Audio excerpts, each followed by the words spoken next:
네, 여러분 반갑습니다. 우리 조 목사님 아주 훌륭하게 목회하고 있는 동강교회 와서 말씀으로 또 교제하고 또 여러분들을 섬길 수 있게 해주신 우리 하나님 앞에 찬양을 드립니다. 감사를 드립니다. 또 우리 동강교회가 이렇게 아름답게 정말 날로 성장하고 발전할 수 있게 해주신 우리 하나님께 또한 진심으로 감사를 드립니다. 아무쪼록 또 집회를 시작했으니까 이 집회를 통해서도 또 우리가 하나님의 은혜를 받는 그런 귀한 기회가 되어지기를 바랍니다. 제목이 그리스도의 속량이라고 하는 제목인데요. 내용적으로는 여러분들이 익히 잘 알고 있는 그런 내용들입니다. 그러나 우리 신앙에 있어서 가장 근본이 되고 기초가 되어지는 그런 내용이기 때문에 정말 다시 한번 이 말씀을 우리가 생각함으로써 우리의 믿음을 다시 한번 다지는 그런 기회가 될 수 있게 되기를 바랍니다. 영어에 보면 영어를 이야기해서 좀 죄송하긴 합니다만 영어에 보면은 우리가 믿음 혹은 신앙이라고 번역할 수 있는 말이 한 3가지 있습니다. 그 중에 이제 가장 흔히 쓰이는 말이 faith라고 하는 그런 말인데요. 이 말은 믿음의 내용에 중심을 두고 있는 말입니다. 믿음의 내용, 믿는 것이 내가 믿는 내용이 뭐냐 하는데 이제 강조점이 있는 낱말입니다. 그리고 trust라고 하는 말이 있는데요. 이것은 믿음의 대상을 강조하는 것입니다. 누구를 믿느냐 하는 것을 강조하는 그런 말이고요. 그 다음에 conviction이라는 말이 있는데요. 이것은 믿음의 주체라고 할까요? 저 주체 말고 주체. 예. 그러니까 누가 믿느냐 하는 것을 강조하고 있는 그런 말입니다. 예, 여러분 누구를 믿으십니까? 또 하나님 믿으시죠? 또 누가 믿습니까? 그 하나님을? 내가 믿습니다. 내가요. 그리고 우리 사도신경에서 새로 번역되어진 나는 전능하신 아버지 하나님 천지의 창조주를 믿습니다. 이제 우리가 그렇게 고백하는데요. 저는 전에 사도신경하고 내용은 다 같습니다만은 참 잘 번역됐다, 참 잘 됐다. 제가 그렇게 생각을 하고 있습니다. 나는 전능하신 하나님, 창조주 하나님, 나는 믿습니다. 나는 우리 주 예수 그리스도를 믿습니다. 나는 하는 것이 아주 분명하게 들어있습니다. 전에 전능하사 천지를 만드신 하나님 아버지를 내가 믿사오며 그래서 내가 믿는지 네가 믿는지 그냥 어영부영하고 이렇게 빨리 지나가는데 이 새로 번역된 사도신경은 나는 합니다. 믿음의 주체자가 중요합니다. 내가 믿는 하나님, 우리 목사님이 믿는 하나님, 우리 장로님이 믿는 하나님, 우리 마누라가 믿는 하나님, 이게 아니고 내가 믿는 하나님. 주체가 중요하지요. 그런데 이제 여기 있어서 믿음이라고 하는 데 있어서 전체적으로 봤을 때 이제 중요한 낱말은 faith라고 할 수가 있겠습니다. 믿음의 내용인 겁니다. 네가 뭘 믿느냐 하는 것입니다. 이게 중요한 것이죠. 예. 여러분 무엇을 믿으세요? 우리 하나님을 믿고 우리 주 예수 그리스도를 믿고 성령님을 믿고 우리가 믿는 게 많지만은 이 믿음의 내용들을 우리가 정확하게 아는 것이 중요하고 그 믿음의 내용들을 알고 그것을 우리가 믿음으로 고백하는 것이 참으로 중요합니다. 이미 이 제목에서 힌트가 나와 있습니다만은 여러분 성경에는 수많은 말씀들이 나와 있는데요. 이 성경 말씀에 딱 두 낱말만 골라내라고 하면은 여러분 어떤 낱말을 골라낼 수가 있겠습니까? 저는요 그리스도 그 다음에 속량입니다. 그리스도, 속량. 성경의 주인공은 그리스도이십니다. 구약의 주인공도 그리스도시고 신약의 주인공도 그리스도이십니다. 구약의 수많은 제물로 바쳐진 양들, 그 짐승들, 예수 그리스도를 바라보는 예표고 상징입니다. 구약에 나와 있는 모든 제사 제도들, 모든 선지자들의 예언들 다 이 그리스도에 집중이 되어져 있습니다. 신약시대 마찬가지입니다. 그리스도께서 오셔서 무슨 일을 하셨느냐? 이 그리스도를 우리가 믿으면 어떤 은혜와 복을 받느냐? 하는 것이 신약의 중심 내용들입니다. 그 다음에 한 낱말은 속량이라는 말입니다. 속량. 이 개정판 나오기 전까지만 해도 속량이라는 말을 그렇게 많이 사용하지 않았습니다. 주로 구속이라고 그랬죠. 구속, 그리스도의 구속. 구속이라는 말 썼는데 이제 이 개정판에서 이 로마서 우리가 지금 방금 읽은 3장 23절 24절 이 말씀을 번역하면서요 속량이라는 말을 씁니다. 그리스도 예수 안에 있는 속량으로 말미암아. 속량으로 말미암아. 이 속량이라는 말 한마디가요 이 복음의 아주 핵심적인 그런 내용을 품고 있습니다. 우리가 믿는 이 복음, 그리스도의 복음할 때 이 복음의 가장 핵심적인 내용이 속량이란 말입니다. 속량. 여러분 속량이란 말 뜻을 잘 알고 계십니까? 뜻은 다 아실 거예요. 그런데 한번 대답을 해보세요 하면은 또 좀 어물어물해 하는 경우가 많아요. 저는요, 세례를 베풀 때, 저로서는 최대한 엄중하게 준비시키고 또 엄중하게 이렇게 세례를 베풀도록 그렇게 하고 있습니다. 제가 젊을 때 보니까 너무 목사님들이 세례를 남발하는 것 같았어요. 아직 회개도 하지 않는 사람, 복음이 뭔지도 제대로 모르는 사람, 이런 사람들에게 이렇게 세례를 베푸는 걸 보면서 이건 아니다. 그런 생각이 들어가지고 저는 이 세례 공부를 철저하게 시켰습니다. 저하고 같이 6개월 동안, 물론 한 주에 한 번이지만은 6개월 동안 저하고 같이 공부를 했고요. 그 다음에 성경 상식 체험도 치고요. 물론 나이 많으신 분들은 좀 예외로 합니다.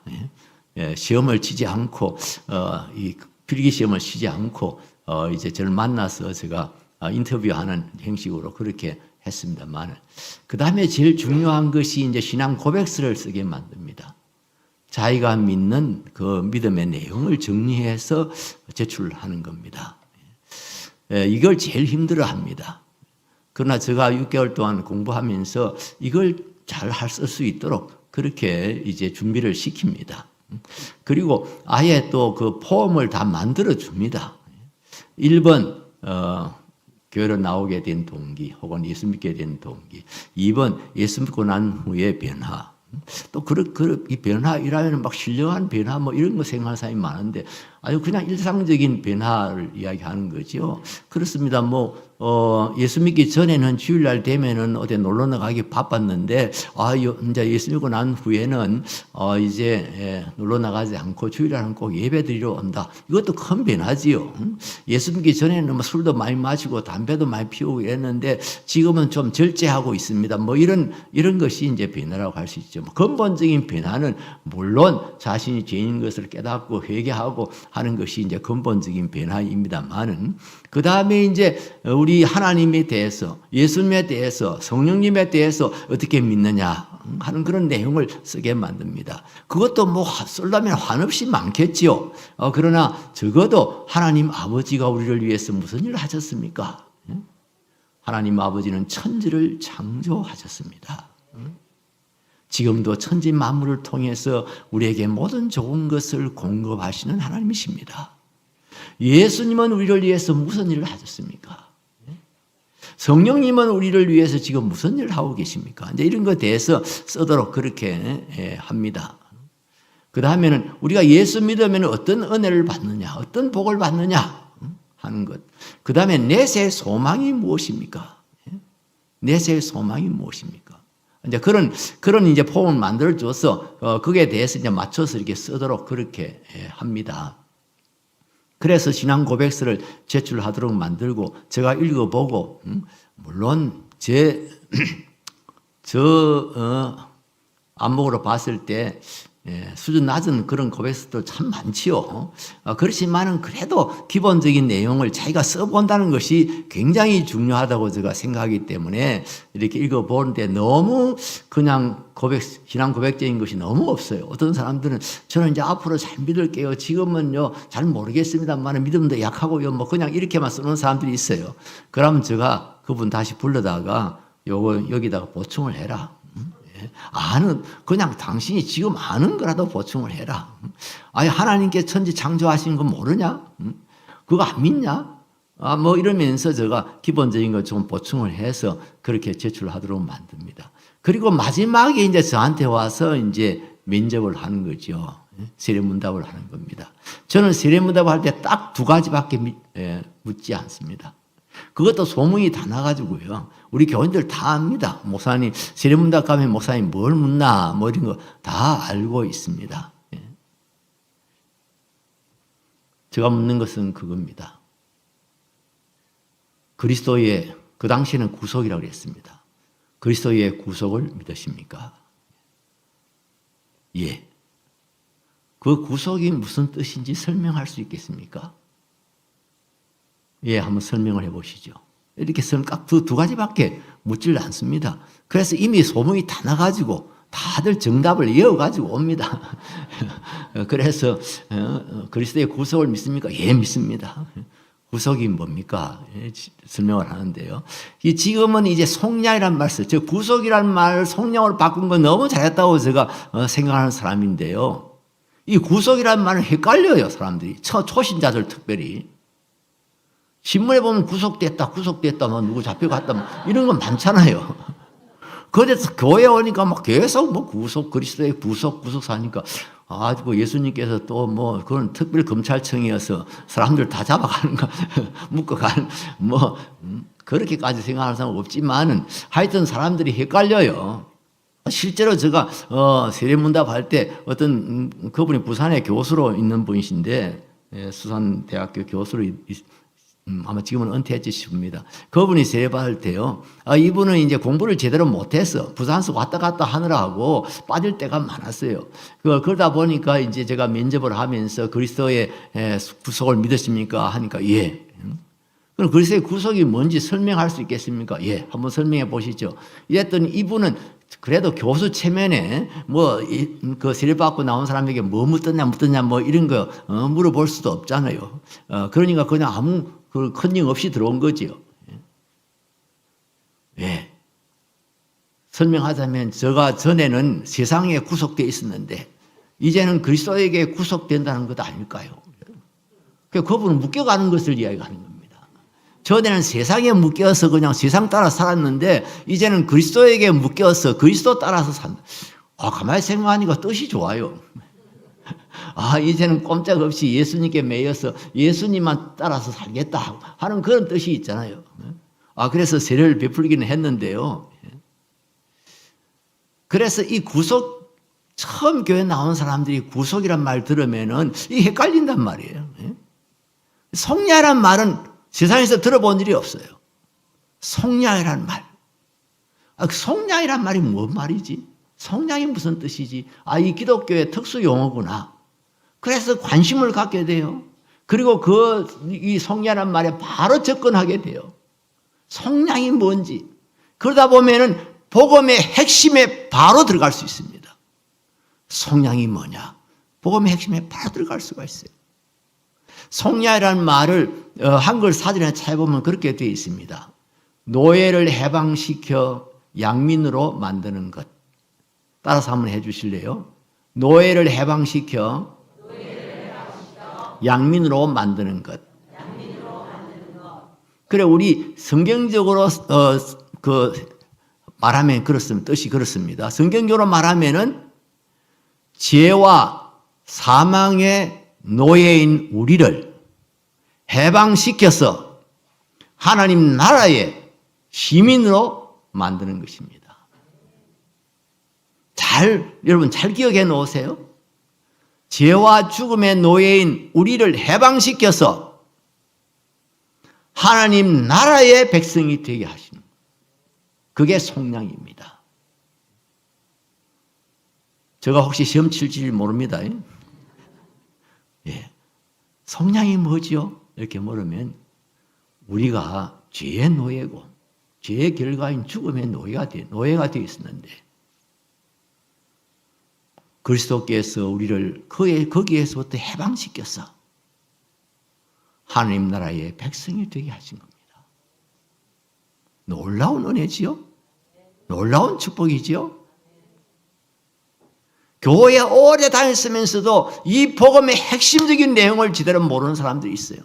그냥 날 위해서 죽었다 하니까 죽었나 보다 그냥 그러고 넘어가는 사람들이 너무 많아요. 예? 어느 시어머니가 그 세문답 하는데 어머니 예수님께서 누구를 위해서 십자가에 피 흘려 돌아가셨습니까? 이랬더니 우리 며느리를 위해서요. 며느리가 시어머니한테 세례 공부시키면서 그 예수님이 누구를 위해서 십자가에 못 박혀 돌아가셨냐 묻거든. 나를 위해서 십자가에 못 박혀 돌아가셨다. 늘 그런 식으로 가르쳐 놓으니까 그게 며느리인 줄 아는. 이게 뭐 이거는 웃고 넘어갈 수 있는 일이지만은 실제로 우리 교인들 가운데 많은 성도들 가운데 그리스도의 속량에 대한 분명한 지식과 분명한 믿음이 없는 사람들 의외로 많아요. 제가요 한때 바른교회 아카데미라고 하는 그런 법인을 하나 설립해서 같이 여러 목사님들하고 같이 활동을 한 일이 있는데요. 그런데 거기에서 초교파적이거든요. 그래서 우리 고신뿐 아니라 고신이나 뭐 고래나 뭐 하여튼 이런 합동이나 뭐 이런 분이 아니라 이제 통합도 있고 감리교도 있고 뭐 침례교도 있고 뭐 여러 기장척 대한 기독교 장로회도 있고 한국 기독교 장로회도 있고 하여튼 여러 교파들 다 있단 말이에요. 그런데 가끔 거기에 속한 교수님들이 와서 이렇게 논문 발표를 1년에 한 번씩은 이렇게 신학자들 이제 논문 발표를 하고 그러는데 발표하는 것 이렇게 가만히 듣고 있으면은요, 저분이 과연 그리스도의 속량을 믿나? 그런 생각이 들 때가 상당히 많아요. 제가 보기에는 그래요. 그리스도의 속량, 십자가의 속량을 어떻게 해석하고 있느냐 하면 이 사람들은 어떤 윤리적인 그런 뜻으로 해석해요. 하나의 본을 보인 것으로 정말 정의를 위해서 정말 사랑을 실천하기 위해서 자기 스스로 이렇게 생명을 버린 희생당하는 그런 하나의 윤리적인 차원에서 이야기를 해요. 그렇지 않습니다. 그리스도의 속량은 우리를 죄에서 해방하기 위해서, 우리를 사망에서 해방하기 위해서 그리스도께서 대신 죽으시고 우리를 당시 하나님 나라의 시민으로 삼으신 겁니다. 속량이라는 말 속에는 대속이라는 말도 있고 화목이라는 말도 같이 포함되어져 있어요. 대속, 화목 이것도 우리가 많이 쓰는 말이죠. 대속이란 말은 대신 지불했다 하는 뜻이에요. 대신 지불했다. 내가 받아야 될 죄의 형벌을, 내가 지불해야 될 죄의 대가를 예수님께서 대신 지불하셨다 이 말이에요. 대신 지불하시고 우리를 해방시켰다 이 말씀이에요. 내가 빚을 졌어요. 옛날에는 빚을 많이 지면 남의 노예가 되기도 했습니다. 노예로 팔려갔어요. 그런데 이 빚을 대신 누가 갚아주고 나를 그 집에서 해방시킬 때 대속이라고 그래요. 대속. 대신 지불했다는 뜻이. 화목이 뭡니까? 화목. 말 그대로 화목이지요. 그런데 화목은 서로 좋은 관계로 만드는 것을 화목시킨다고 그러지요. 좋지 않은 관계, 이렇게 깨어진 관계를 다시 회복시키는 것을 말하는 거지요.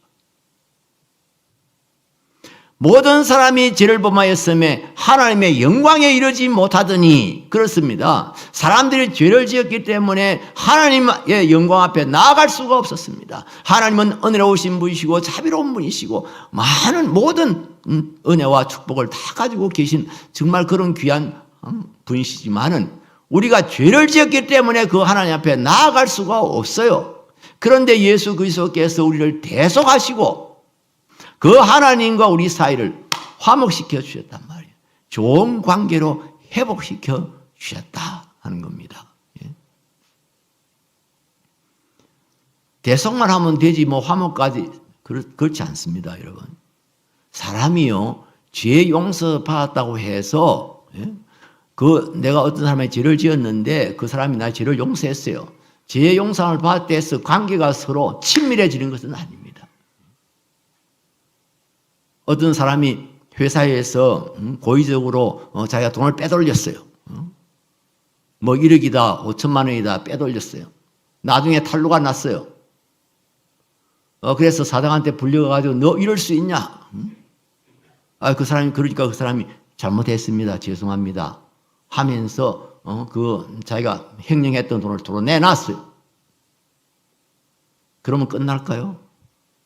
그러면 다시 옛날에 사장하고의 관계가 그대로 회복이 되는 것일까요? 그 회사 못 다녀요. 자기는 그냥 회사 못 다니게 되는 거예요. 예수님께서 우리의 죄값을 대신 지불하셨지만 하나님과 우리 사이를 화목을 시키셨어요.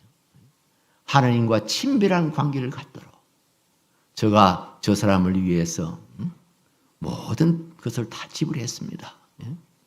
저 사람이 내가 자신을 위해서 십자가에 못 박혀 죽은 것을 알고 회개하고 뉘우치고 이렇게 돌아왔습니다.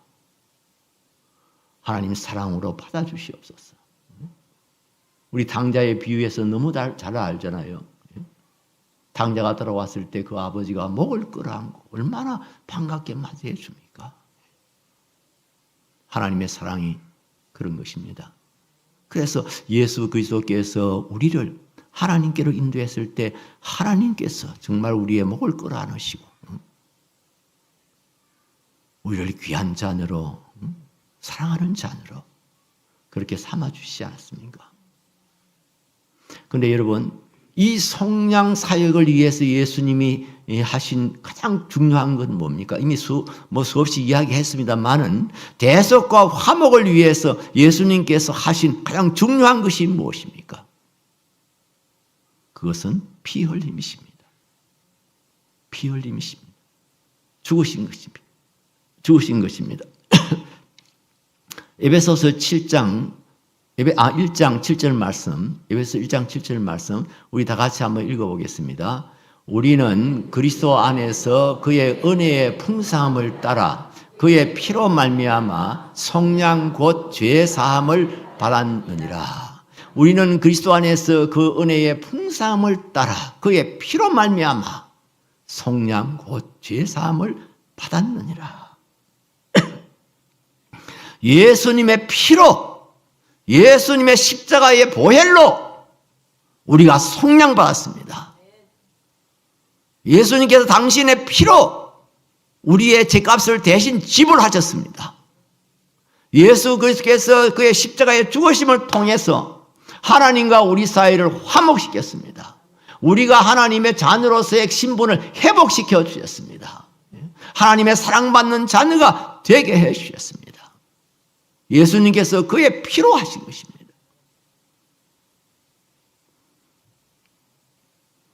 벌써 20년이 넘었네요. 우리 향상교회에서 어떤 젊은 당시 젊은 집사님이셨는데 한 50세 되신 집사님이셨는데 요새 50세라 해도요 39이라 이래도 누가 아유 니 진짜야? 이렇게 묻지도 않을 정도로 요즘은 다 이렇게 젊습니다. 저도 헷갈릴 때 많아요. 내가 짐작키로는 내하고 같이 지나온 그 세월 따지면 한 60은 훨씬 넘었을 것 같은데. 얼굴은 뭐 50도 안 된 것처럼 보여요. 헷갈릴 때도 있고 한데, 하여튼 이 집사님도 그랬어요. 이쁘고, 정말 젊게 보이고, 신앙생활도 잘하고, 예. 그런데요, 간암이 발견됐어요. 그것도 말기 암이었어요. 얼마나 진짜 자신 충격받은 건 말할 것도 없고요. 저도 우리 교인들도 얼마나 충격받는지 몰라요. 우리 임지사님이 암이래. 말기 암이래. 그런데 참 신기하다 할까 해서 어떻게 이상한 게 말기 암까지 되도록 몰랐냔 말이에요, 자기가. 그래서 교회에도 의사분들이 많지 않습니까? 제가 물어봤어요. 그걸 어떻게 모를 수가 있느냐. 그럴 수도 있다 하더라고요. 모를 수도 있다. 간이요, 간 기능이 4분의 1만 살아있으면은요, 특별 검사를 안 해보면은, 그냥 피 검사를 해보더니 뭐 특별한 검사를 안 해보면 모른대요. 자기가 간이 나쁘다는 거, 안 좋다는 걸. 그래서 우리가 건강검진을 대개 한 2년에 한 번씩은 하려고 그렇게 하지 않습니까? 그렇게 해보는 게 좋은 것이 아닌가 싶어요. 어쨌든 이 집사님은 평소에 뭐 늘 건강하셔서 그랬는지 검사도 안 해보고 그랬는지 그렇잖아요. 50세 정도면 뭐 제일 그냥 활발하고 팔팔할 때인데 그러니까 뭐 내가 병들었다 이런 생각을 해본 일이 없었을 테니까 수술 못해요. 간암 말기는 수술 못해요. 특별한 항암 치료도 잘 못해요. 항암 치료를 하기는 하지만은 그냥 아무것도 할 게 없으니까 하는 거예요. 얼마 지나지 않아서 그냥 우리 집사님이 그냥 바짝 말라들고, 얼굴은 그 이쁘던 얼굴은 흔적도 없이 사라지고 얼굴이 이렇게 시큼시큼하게 되고 나중에는 그냥 이렇게 약간 부어가지고 노랗게 부어요. 신방 제가 자주 갔어요. 너무 마음이 아프니까요. 가서 하나님 앞에 진짜 간절히 기도하고 성경 말씀 이렇게 읽으면서 막 말씀에 읽고 이 말씀으로 우리가 붙들고 희망을 갖자고 이렇게 권면하고 이렇게 했는데 점점 이제는 몸이 자꾸 시화해져 가지고 나중에 호흡도 힘들어지는 거예요. 배만 불룩해지고 닌거 주사도 제대로 나을 수 없도록 이 핏줄이 굳어지고 신방 가면 할 말이 없어요. 제가 믿음이 없어서 그런지는 모르겠어요. 기도를 하는데 하나님이 낫게 해 주시라는 그런 생각이 들지를 않아요. 그렇다고 하나님 낫게 안 해 주시려면 좀 일찍 데려가세요. 이렇게 고생시키지 마시고 그렇다고 그 사람 앞에서 그렇게 기도할 수 있겠어요? 물론 저 혼자 기도할 때는 그런 기도를 한 적도 있어요. 하나님 우리 임지사 너무 고생이 많습니다. 그 눈의 눈물을 닦아주십시오. 데려가셔서 눈물 닦아주시고 그 모든 고통에서 모든 슬픔에서 좀 해방될 수 있게 해주십시오. 제가 저 혼자서는 그렇게 기도한 일이 있어요. 그러나 그분 앞에서는 그렇게 기도 못하겠더라고요. 그러니까 신방 가면은 할 말이 없어요. 성경 구절도 인용할 거 다 인용했어요, 그동안에. 기도도 막 살려주십시오. 하나님 고쳐주십시오. 믿습니다. 다 했어요. 하루는 신방을 갔는데요. 진짜 무슨 말씀을 읽어야 될지, 무슨 기도를 해야 될지 몰라가지고. 우리 찬송합시다. 찬송하자 그랬어요. 그래서 내 영혼이 은총 입어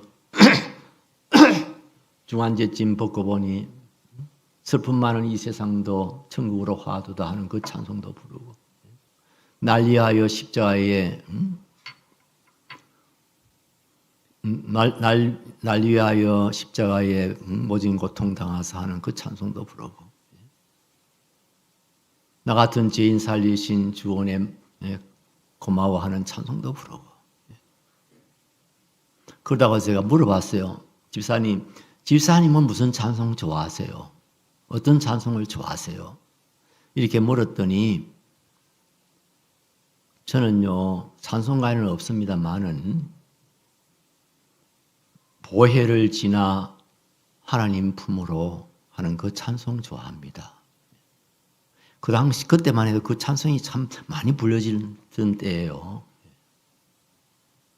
보혈을 지나 하나님 품으로, 보혈을 지나 아버지 품으로. 제가 전에는 잘했는데 요새 이제 목이 좀 이리 됐어요. 같이 한번 불러보겠습니다. 보혈을 지나 하나님 품으로, 보혈을 지나 아버지 품으로, 보혈을 지나 하나님 품으로 한 걸음씩 나아가네. 존귀한 주 보혈이 내 영을 새롭게 하시네. 존귀한 주 보혈이 내 영을 새롭게 하네. 한 번 부르고 두 번 부르고 울면서 부르고 나중에는 다들 우느라고 곡조도 안 나오고. 그러다가 집사님 돌아가셨어요. 분당 서울예배는 장례식장에서 장례식을 하는데 우리 교인들이 그때 엄청 많이 모였어요. 젊은 사람들, 그 또래 사람들이 막 그 장례식에 정말 참 많이 모였어요. 그때 제가 장례식을 할 때 우리 부목사님 중에 성악을 전공하신 목사님이 있었는데 목사님한테 특송을 준비하라고 그랬어요. 다른 특송 말고 보혜를 지나 하나님 품으로 그 찬송을 특송으로 준비하라고 그랬어요. 그래 장례식이 시작됐는데 우리 목사님이 보혜를 지나 하나님 품으로, 보혜를 지나 하나님 품으로, 보혜를 지나 아버지 품으로. 그러다가 찬송이 중단이 됐어요. 목이 메어서 중단이 됐습니다. 그때 얼마나 우리 교인들이 많이 울었는지. 우리 지사님들은 뭐 친정 어머니라도 돌아가신 것처럼 그냥 엉엉하고 우는 분들이 많았어요. 저도 그때 참 많이 울었어요. 그때 생각하면 지금도 눈물 나요. 근데 물론 슬퍼서 울었지요. 너무 안타까워서 울었지요. 네? 그러나 저는 그런 가운데서도 저 가슴에 이렇게 정말 벅차게 다가오는 것은 그렇구나. 나 같은 죄인도 예수님의 보혈 때문에 하나님 앞으로 나갈 수 있구나. 주님의 보혈을 통과하면 그 누구라도 아버지 품에 안길 수 있구나.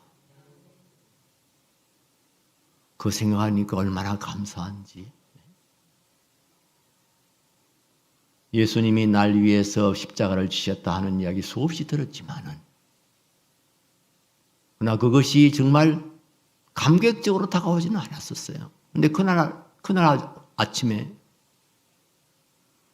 그야말로 좀 벅차게 다가오는 거예요. 나 같은 사람, 나 같은 죄인들, 나 같은 졸렬한 인간들.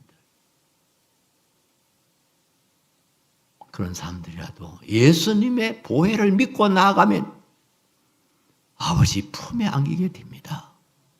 할렐루야. 이게 복음의 핵심입니다. 우리 믿음의 핵심입니다.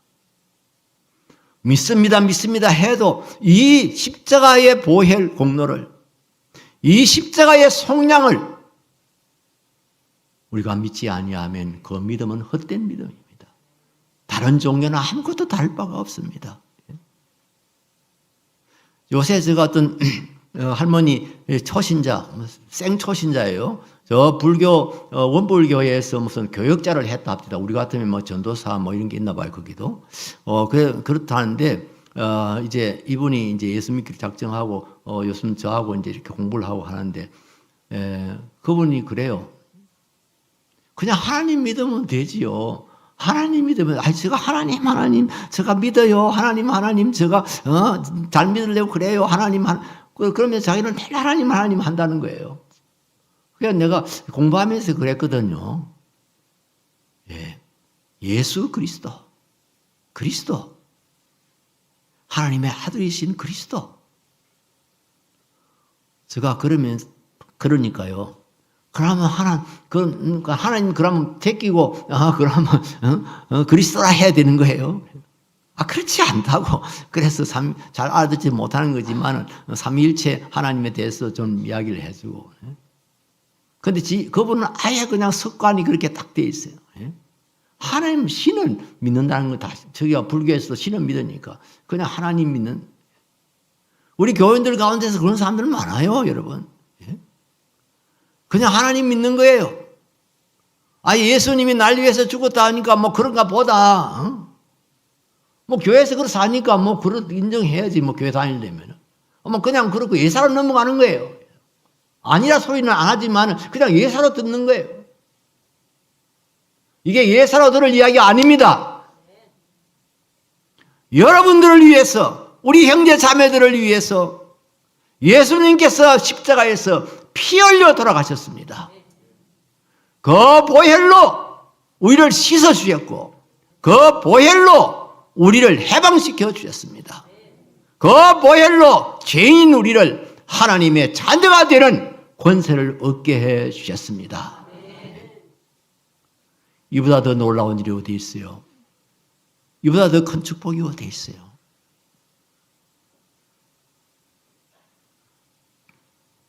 근데 이걸 어떻게 우리가 진짜 믿을 수 있나? 예수님께서 날 위해서 십자가에 못 박혀 죽으셨다는데 그걸 어떻게 믿을 수 있나? 여러분 그런 생각 안 해보셨는지 모르겠지만 저는요. 고등학생 때 그 생각이 들어가지고 제가 얼마나 헤맸는지 몰라요. 2000년 전에 난 한 번도 볼 수도 없는 그런 어떤 분이, 누군지도 모르는 어떤 분이 자기가 하나님이라고, 하나님의 아들이라고 해가지고 세상에 와서 내가 너희를 위해서 죽는다, 너희들을 위해서 죽는다. 그 당시에 그 십자가 앞에 있는 사람들, 그 당시에 예수님의 제자들, 그 사람들은 또 모르겠어요. 그런데 수없이 멀리 떨어져 있는 이 동양 극동의 한 나라인 한국, 그것도 2000년 전에 일어난 그 사건, 그거하고 나하고 직접적으로 무슨 관계가 있나? 이런 생각이 제가 고등학교 시절에 들었던 거예요. 그래가지고 많이 헤맸습니다. 신학대학에 가서까지도요, 이 문제 때문에 저는 얼마나 하나님 앞에 기도하고 얼마나 엎치락뒤치락 했는지 모릅니다.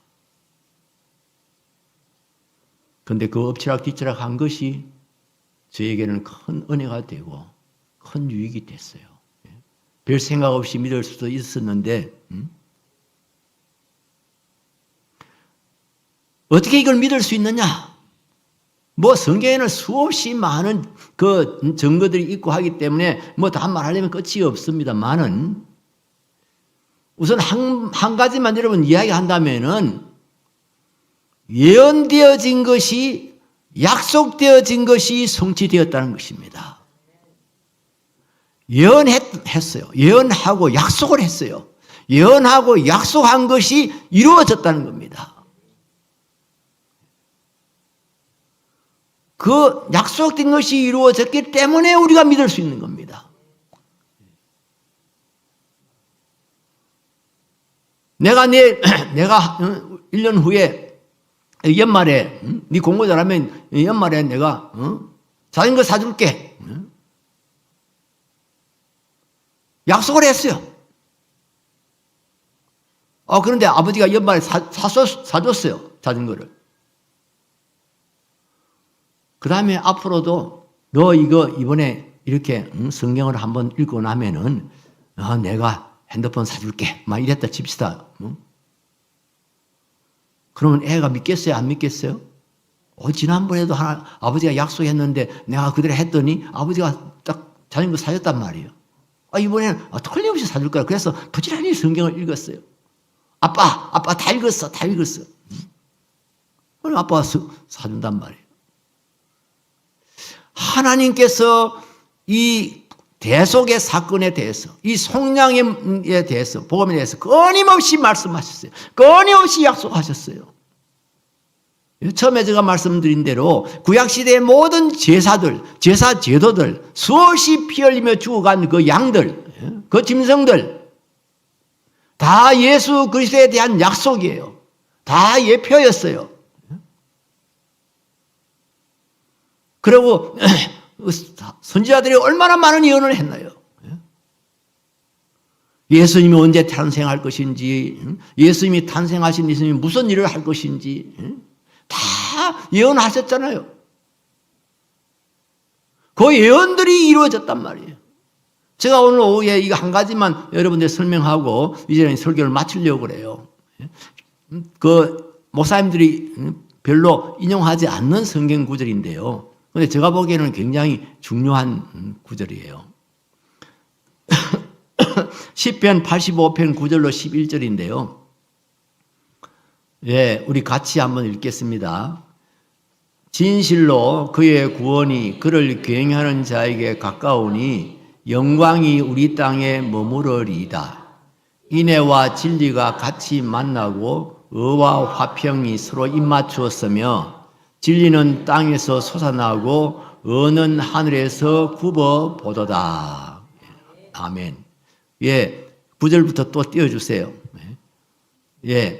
띄워놓으세요. 제가 또 다른 구절 넘길 때까지. 진실로 그의 구원이. 진실로 할 때는 이게 아멘이란 말인데요. 처음부터 아주 강한 그런 약속일 때, 그때 내가 진짜로 얘기하는데 우리 같으면 그런 이야기예요. 진실로 그의 구원이. 그는 누구일까요? 하나님의 구원이. 하나님의 구원이. 이 문장을 보면 이 구원이란 말이 인격적인 그것을 포함하고 있다고 하는 것을 알 수 있어요. 하나님의 구원자가, 그런 뜻이 하나님의 구원자가 그를 경외하는 자에게 가까우니. 하나님을 믿는 자들을 구약시대에는 하나님을 경외하는 자라, 하나님, 그런 사람을 의인이라고 그랬어요. 하나님을 믿는 사람들. 하나님을 경외하는 자에게 가까우니. 하나님의 구원, 하나님이 보내실 구원자가 이제 오실 때가 가까워졌다. 이런 말이에요. 영광이 우리 땅에 머무르리이다. 이 영광, 하나님의 영광, 이 우리 땅에 머무르리이다. 임마누엘, 임마누엘. 하나님의 영광이. 그리스도는 하나님의 영광입니다. 요한복음 1장 14절 말씀 보세요. 우리가 그 영광을 보니 아버지의 독생자의 영광이요 은혜와 진리가 충만하더라. 하나님의 영광이 우리 땅에 머무를 것이다. 하나님이 우리 땅에 머무를 날이, 이 땅에 오실 날이 가까워지고 있다 이 말이에요.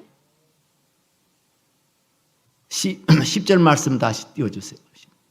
인애와 진리가 같이 만나고. 인애가 뭐지요? 쉽게 말하면 사랑이에요. 사랑. 인애. 사랑과 진실. 진리, 이 진실, 여기 진리는요, 실천적인 진리를 말해요. 그러니까 뭐 이론적인 그런 게 말하는 게 아니고. 그러니까 다른 말로 하면, 사랑과 진실함, 사랑과 의로움, 뭐 이런 뜻이에요. 사랑과 의로움이 같이 만나고, 의와 화평이 서로 입을 맞추었다 그래요. 그런데 여러분,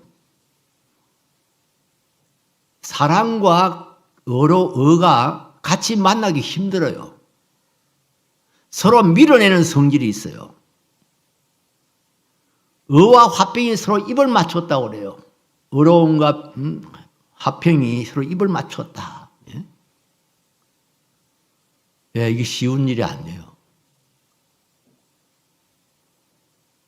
여러분, 교회에서도요, 너무 의로움 따지면은요, 교회 분위기가 깨져요. 냉랭해져요. 아이고, 재직해 하는데, 어느 집사님이 그야말로, 이분은 굉장히 어려운 분이어서, 그거는, 따져봐야 된다, 다 조사해 봐야 된다, 뭐 이래야 된다, 저래야 된다 하고 계속 그걸 사면은요, 말은 옳은 것 같은데, 분위기는 어찌 되겠어요? 싸해지지요. 그러나 또 어떤 교회들은, 아이고, 좋은 게 좋은데, 우리가 다 은혜로 사는데, 그냥 넘어갑시다. 은혜로 우리가 받고 그래야지, 이러면은 또 그 교회 질서가 서겠어요? 뭐든지 아이고, 다 알아서 하겠지, 이건 서로 밀어내요. 밀어내는 성격이 있어요. 애들을요, 너무 오냐 하고 기르면은 버릇이 없어져요. 그렇다고 해가지고 애들을 갖다가 다 잡아서 잘못하면 따지고 때리고 이래 한번 해보세요. 애를 버려버려요. 아주 신경질적인 그런 애로 만들어 버리는 거예요. 이게 서로 조화된다는 것은 거의 불가능해요. 우리 인간으로서는 불가능해요. 의로움은 사랑을 쫓아내고 밀어내고 사랑은 의로움을 밀어내요. 그런 속성이 있어요. 그런데 이것이 만나고 입을 맞추고 이게 어디에서 성취됐죠? 어디에서 일어났죠? 실현되었죠? 십자가입니다. 십자가. 그리스도의 십자가에서 인애와 진리가 같이 만나고 의와 화평이 서로 입을 맞추었어요. 그리스도의 십자가는요, 하나님의 사랑의 절정을 나타냅니다. 하나님이 우리를 얼마나 사랑하시는지 그의 독생자를 죽이시기까지 죽음에 내놓기까지 우리를 사랑하신 것을 보여주시는 거예요. 그리고 이 십자가는 하나님의 의를 드러내요. 죄를 지으면 이렇게 비참하게 죽는다. 죄의 결과는 사망이다. 영원한 사망이다. 하는 것을 보여주는 거예요. 그래서 이 십자가는요, 하나님의 사랑과 의로움을 동시에 만족시킨 거예요. 사랑과 의를 동시에 만족시킨 거예요. 제가 여기는 아닌 것 같은데 하여튼 좀 제가 여도 오늘 이 서울도 이 지역에는 처음 와봤습니다만은 제가 은퇴한 그 첫 해에요. 어느 대신적 교회 집이에요. 그 교회에서 주일날 좀 설교해달라고 저한테 요청이 왔어요. 그래서 제가 모르니까 내비게이션 주소를 줘서 내비게이션 맞춰가지고 그래서 운전을 하고 아침 일찍 출발했어요. 일부 예배부터 해달라고 그래서. 그래서 8시까지 한데 7시 반까지는 그래도 도착해야 안 되겠어요. 그래가지고 왔는데 그 내비게이션 따라서 다 이렇게 왔는데 어디 오니까 교회당은 안 보이는데 다 왔습니다 이래요. 이거 황당하더라고요. 다 왔다 이라고 그 아줌마는 어디 가버렸고 그 다음에 저는 어디 지금 교회당 안 보이는데 아마 그 근방인가 보다. 요즘은 내비게이션이 거의 정말 몇 미리 차이로 몇 미터 차이로 이렇게까지 이렇게 하는데 그때는 옛날에는 그러지 못했어요. 그래가지고 큰일 났어요. 그 시간은 다 돼 가지. 뭐 교회당은 보이지 않지. 뭐 아줌마는 가버렸지. 뭐 그래서 그래가지고 이리 갔다가 저리 갔다가 이 골목을 들어갔다 나와가지고 다시 저 골목으로 가고 막 이러는데 어디 골목에서 썩 나오는데 보니까 저 앞에 교회당이 딱 그 교회당이 크게 보이는 거예요. 아주 큰 예배당이 딱 보이는 거예요. 예? 그리고 그 앞에는 이제 이렇게 그 차로가 있어요. 아마 그때 그게 4차선이었는지 뭐 2차선이었는지는 정확하게 기억이 없습니다만, 아이고 교회가 눈앞에 딱 보이니까요, 저는 아무 생각 없이 그냥 통과했습니다. 그냥 지나갔습니다. 신호도 볼 것도 없고 막 너무 반가워서 마음은 졸이고 막 지금 늦어서 큰일 났다 싶은데 근데 그때 하필 그때 경찰차가 올 게 뭡니까? 경찰차가 그 마이크를 스피커를 대고 거기 몇호 4840 서세요 막. 아이고, 그래 꼼짝없이 그냥 교회당 앞마당에서 섰지요.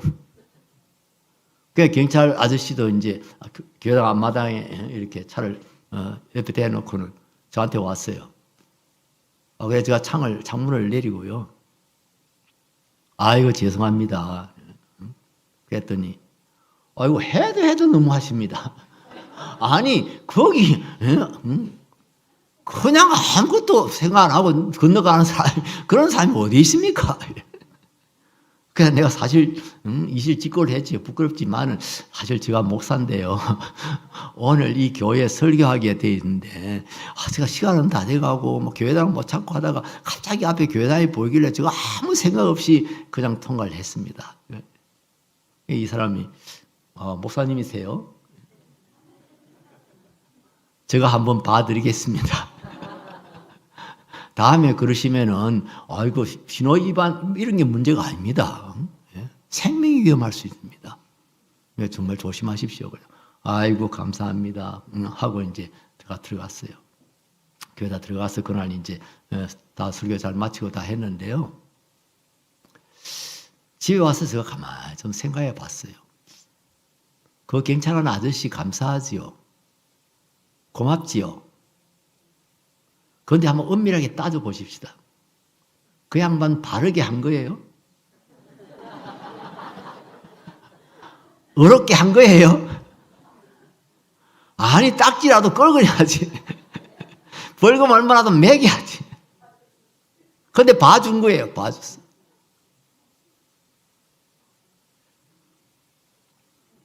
예. 그런데 하나님은 우리를 봐줬어요. 아이고 우리가 잘못했다 그러니까 봐주신 거예요. 예수님 나는 예수님 믿고 예수님 믿습니다. 예수님의 보배로운 피를 믿습니다 하니까 하나님께서 근데 그래 하고 봐주신 거예요. 그러면 봐주시면 하나님의 사랑은 우리가 정말 알 수가 있지만, 하나님의 사랑은 풍부한 것을 알 수 있지만 하나님의恩은 어디로 간 거예요? 여러분 지금 이야기 가지고 그냥 실감이 또 안 날 수가 있어요. 어느 법원에서 어떤 판사가 있는데, 이 판사는요, 마음이 너무 좋아가지고, 대자대비해가지고요, 범인들이 와서 막 잘못했습니다. 용서해주세요. 한 번만 용서해주세요. 다시는 그래 안 할게요. 이러면 다 무죄 석방이에요. 그럼 그 판사, 와, 사랑 많네. 진짜 훌륭한 판사네. 여러분, 그러겠어요? 아니 보통 사람들은 아이고 그런 판사도 있겠나, 뭐가 있으니까 그래도 용서했겠지 이럴 수 있지만 모르지만은 그 범인한테 당한 사람 입장에서 한번 생각해 보세요. 예? 그 친구가 우리 가게에 들어와가지고 나한테 칼 들대고 돈을 갖다 다 뺏어갔어요. 아주 사람을 죽였어요. 그런데 막 잘못했다고 막 비니까 무죄 석방. 그 피해 당사자의 마음은 어떻겠어요? 그 판사, 그 범인은 둘째치고 판사를 죽이고 싶을 거예요. 그런 우리 기독교의 문제, 이 의와 사랑의 문제를 다룬 영화가 있어요. 이청준 씨가 원본을 썼고요. 영화로는 밀양이라고 하는 영화로 나왔습니다. 그 영화가 다루고 있는 것이 그겁니다. 어떤 법인이 돈을 뺏어 먹으려고 자기 아들을 데리고 가서 그 밀양에서 서울 살다가 이제 홀로 돼가지고 밀양으로 내려와서 좀 평화롭게 살려고 왔는데 그 아들을 그 어떤 사람이 잡아가 유괴해가지고 그 아들을 죽였어요. 그 웅덩이에다가 그냥 돌 달아서 죽은 애를 갖다 돌 달아서 그냥. 근데 나중에 범인이 잡혔어요. 그래가지고 감옥에 갔지요. 근데 그 사람 범인은 감옥에 갔지만 이 엄마는 견딜 수가 없는 거예요. 어떻게 이 원한을 어떻게 해야 될지, 이 슬픔을 어떻게 극복해야 될지. 그러니까 옆에 사람들이 전도를 했어요. 자매님, 정말 우리로서는 뭐라고 위로해드려야 될지 모르겠습니다. 그러나 하나님은 우리를 위로하시는 분이십니다. 예수 믿으시면 그래도 우리가 소망을 가질 수가 있습니다. 이러면 전도를 했어요. 그래서 그 사람이 진짜 예수 믿었어요. 예수 믿어가지고 교회를 열심히 다녔어요. 다니다 보니까 이 사람이 하나님은 정말 얼마나 사랑이 많으신 분이신지, 그 어떤 죄인들도 다 용서하시고 사랑하시는 그 하나님이신 것. 그걸 알고는 이제 그 우리 아들 죽인 그 사람도 그래도 나는 용서를 해야 안 되겠냐. 자기야 뭐 어떻게 하든지 모르지만은 그런 생각이 들인 거예요. 그래서 감옥을 찾아갔어요. 면회를 했어요. 그랬더니 면회장에서 이렇게 만나자 말자. 이 사람이 할렐루야 이러면서 하나님 감사합니다. 제가 이 정말 사람을 죽이는 이 무서운 죄를 지었는데도 하나님께서 저를 용서해 주셨습니다. 그러는 거예요. 그래서 그 엄마가 완전히 뒤집어진 거예요. 그러면서 막 감옥을 박차 나오면서 누가 용서해? 하나님이 용서했다고. 그런 하나님 어디 있어? 이러면서 영화가 끝납니다. 사랑과 의의 문제. 이것을 세상에서는 어떻게 해결할 방법이 없는 거예요. 이청준 씨라고 하는 소설가가 이 문제를 다룬 거예요. 근데 여러분, 성경에서는 우리에게 아주 확실하게 말씀해 줍니다. 우리가 용서받은 뒤에는 예수님의 피가 있습니다. 예수님의 죽으심이 있습니다. 예수님께서 대가를 다 지불하신 것입니다. 예수님께서 이 문제를 해결하신 것입니다. 그래서 하나님께서 회개하는 자들을 다 용서하시고도 하나님은 거룩하실 수가 있고 하나님은 어려우실 수가 있는 겁니다. 믿습니까? 하나님의 의로우심이 뒷받침되는 것이 바로 십자가입니다. 하나님의 사랑을 뒷받침하는 것이 바로 십자가입니다. 십자가 위에서 사랑과 의가 함께 성취가 되어진 것입니다. 완성되어진 겁니다. 사람은 할 수 없어도 우리 예수 그리스도께서는 그의 십자가를 통해서 의와 사랑을 서로 입맞추게 만들었습니다. 죄인인 우리가 한없이 하나님 앞에 용서받고 사랑받을 수 있게 되었습니다. 이 신앙의 기초를 여러분이 분명하게 늘 붙드시기 바랍니다. 내 믿음이 흔들릴 때마다 왜 하나님 나에게 복을 안 주시나, 내게 왜 이렇게 하시는 그런 생각이 들 때마다 다시 한번 십자가를 바라보시기 바랍니다. 십자가를 붙드시기 바랍니다. 주님의 십자가의 피 흘림이 나를 구원하셨다고 하는, 나를 죄와 사망에서 해방시켰다고 하는, 나에게 영원한 생명을 가져다 주었다고 하는, 외양간에 소가 없어도, 우리 간에 양들이 없어도